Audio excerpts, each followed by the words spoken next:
আজকে নিরামিষ নারকেল দিয়ে লতি ভাজা করব। তাই 1.5 কেজি লতি ভালো করে কেটে ধুয়ে নিয়েছি। কড়াইতে তেল গরম হয়ে গেছে। শুকনো লঙ্কা আর কালো জিরেটা তেলের সঙ্গে হালকা নেড়েচেড়ে একটু ভেজে নিলাম। ওই তেল আর ফোড়নের মধ্যে লতিকে ছেড়ে দিয়েছি, দিয়ে এবার একটু ভালো করে লতিটাকে নেড়েচেড়ে নিচ্ছি।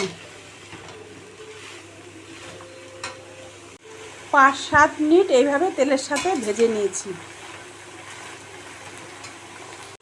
এইবার 2 টিস্পুন সাদা সর্ষে, 2 টিস্পুন পোস্ত বাটা এবং কয়েকটা কাঁচা লঙ্কাও পেস্ট করে দিয়ে দিলাম।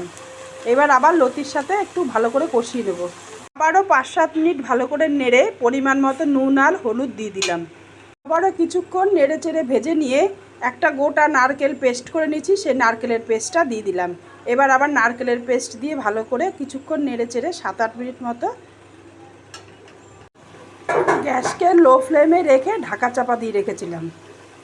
ঢাকাটা তুলে দিয়ে এবার মশলার বাটি ধোয়া জল অল্প পরিমাণে চতুর্দিকে একটু ছড়িয়ে দিলাম সিদ্ধ হওয়ার জন্য।